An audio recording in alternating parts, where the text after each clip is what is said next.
It is a very old problem, and it's not getting any better. The achievement gap between white and Asian students and Black and Hispanic students continues to widen. Nelson Garcia continues our Disparity in Colorado series with a look at the possible reasons why and some solutions. Anybody know what an octopi is? An octopi? Inside of classrooms across Colorado, Hermes was already seeking out another of the gods. Teachers like Jessica Shigalski face a struggle that she says begins outside of classrooms. Depending on what they need, we do our best and cater to their needs. So this is a place where families can come shop.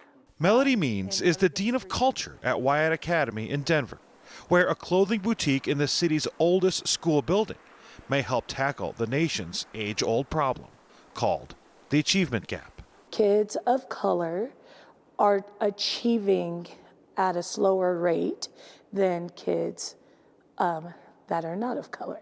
Any questions so far? On average, Black and Hispanic students score lower than white and Asian students. Nope, I'm looking at this one. And state standardized tests show the problem is getting worse. The people that are teaching us, I don't think truly understand people of color. In 2004, more than half of Hispanic students and 60% of Black students in Colorado were proficient or better in reading, compared to about 80% of white students. In 2019, test results show that Black and Latino students are down to 25% with expected reading skills, with white students doubling those scores, widening the gap. People are starting to ask the tough questions. Why is this happening, and what can we do to start really being serious about closing these achievement gaps? Dr. Dan Jesse is a principal analyst with Metropolitan State University of Denver and its Western Educational Equity Assistance Center, studying the reasons why the achievement gap has existed over time. It's a systemic racism system. You cannot grow up in America and not be racist and sexist. He says society has forced minorities to make up a large part of the low-income population, and poverty is a huge factor when it comes to learning. Equity is such a complicated issue, and obviously it's been with us for hundreds of years if you really go back and look at what's going on. Is there the A sound in mistake? Wyatt Academy is 90% minority and 90% low income. Means says in the neighborhoods around Wyatt, race and poverty are tied together. It's too bad that it is, but it is. They go hand in hand. That's why Means and Wyatt Academy have this clothing boutique. So yeah, it does. It has a huge impact on the achievement gap. Families can come in here and pick up clothes for free. They can also come to school and do laundry or pick up food if they're hungry. Ways that Means believes can take care of concerns outside of classrooms so Hispanic and Black kids In the rain. can do better inside of classrooms. We want to be able to meet the needs of all students at Wyatt Academy.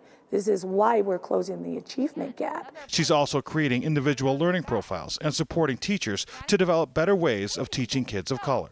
So I will go in and talk to you, and I want to understand what you're teaching and about your students. Last year at Wyatt, Means says the achievement gap continues to shrink, with Hispanic students and all low-income students beating the state average in math scores. We understand that for students to trust us, their families have to trust us. Everything that we do as a staff, everything that we do together to work with our students is going to get them to close that gap, to reach the level that they need to be. But can this work at every school?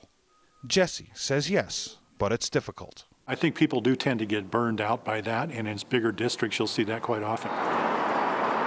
So the Colorado Department of Education is trying something else. By making sure that all Colorado children have an opportunity to learn in a really high-quality environment, we think that that gap can close. Melissa Colesman is the Associate Commissioner for Student Learning. State legislators have committed around $33 million a year to support teachers in trying to help all kids read at grade level by third grade through a law called the READ Act. It's often said that in grades K through 3, kids are learning to read, and after that, kids are reading to learn. Can anybody tell me why a table of contents is important in a book? Colesman calls third grade reading a critical milestone that can solve the achievement gap before it starts. Think about this as a graph. If this is a student's performance that's below grade level, and here's their grade level peer, the gap gets bigger as kids get older. She says kids behind in reading in third grade are 4 times more likely to drop out of high school. So not having those foundational skills in place put children at a disadvantage in every subject area. AI sound. That's why Shigalski hopes the work she's doing in second grade in reading So which one should it be under? AI? can make a difference in third grade and beyond. We're already starting to get there. We've made a lot of progress in this school, and I think it's going to keep going upward. Inside and outside the classroom. We're planting seeds. In Denver, Nelson Garcia, 9 News. Okay, no worries. We can talk about it later. The READ Act originally passed in 2012, but it was updated in 2019 with unanimous bipartisan support. It requires all teachers from kindergarten through third grade to learn the science of how to teach reading to young kids.